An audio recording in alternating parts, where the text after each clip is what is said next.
জয় বাংলা বলে বলে যে লিটন পেটের মধ্যে আছে দরস নাগো চিত্তে যেমন তারেক রহমানদের 31 দফা যে বাংলাদেশ বিনির্মাণের যে লিফলেট সেই লিফলেট বিতরণ করতে গেছিলাম। তো আমরা পাঁচচর থেকে শুরু করে বাবনাতলা সূর্যনগর দত্তপাড়া হয়ে উত্তরের ব্রিজ দিয়ে যখন শিবচরের উদ্দেশ্যে আসতে থাকি তখন আমাদের কাছে সামনে কিছু আওয়ামী লীগের সন্ত্রাসীরা বাবুল ফকিরের ছেলে সাবেক চেয়ারম্যান সুমন ফকিরের নেতৃত্বে এলাকার লোকজন নিয়ে আমাদের উপর দেশীয় অস্ত্রশস্ত্র নিয়ে অতর্কিত হামলা করে।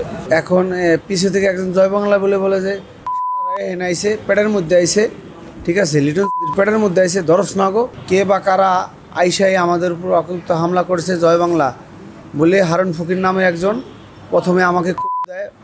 আমার কূপটা লাগে না, লাগে হলো আমার ছোটো ভাই মিলনের। পরে আমি যান বাঁচানোর তাগিদে আমি দৌড় চলে গেছি। তারপরে আমাকে সুমন ফকির বম ফিকে লাগায়, ঠিক আছে। পরে আমি দূরে চলে গেছি, কে কোথায় গেছে আমি বলতে পারি না। বসুন্ধরা টিস্যু, অশুদ্ধতার বিরুদ্ধে এক বিন্দুও ছাড় নয়। আমাদের এলাকায় কেন আসছো বা লিপেদ আমাদেরকে কেন দাও?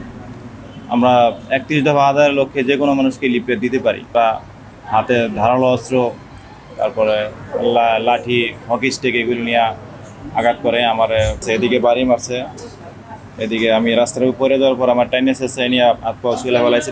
এই সরকারের কাছে আমরা এটার তীব্র নিন্দা জানাই এবং আমরা এটার প্রতিবাদ জানাই, এটার বিচার চাই। ওদের ফাঁসি হওয়া উচিত, কারণ এই স্বৈরাচার সরকার শেখ হাসিনা এখনও এই দেশে আছে, থাইকা এরকম কাজকাম করতেছে, মানুষরে ডাকাতি করতেছে, রাস্তার উপর মাইরা ফেলাইতেছে, দোষ ফেলাইতেছে বিএনপির।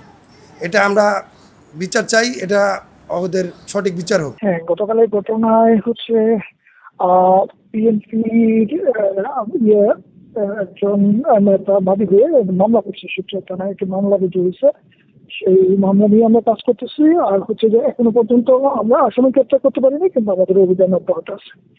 আচ্ছা, এখানে জয় বাংলা স্লোগান দিয়ে হামলা হয়েছে, এই বিষয়ে কোনো সত্যতা পেয়েছেন কিনা বা কি আপডেটটা কি এটা আসলে? না, এটা তো আসলে কেবল এই মামলা হলো, এগুলো আসলে অনেক কিছু ইস্যু আছে, এগুলো তদন্ত করে তারপরে ব্যবস্থা নেওয়া যাবে।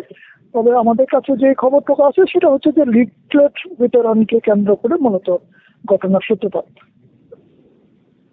লিফলেট কেন্দ্র করে আর কি। জি, 31 দফা বাস্তবায়নের সঙ্গে লিফলেট বিতরণকে কেন্দ্র করে আছে। আর আমাদের অভিযান অব্যাহত আছে, আমরা আসামিদেরকে ধরার জন্য আমাদের অভিযান পরিচালিত হচ্ছে।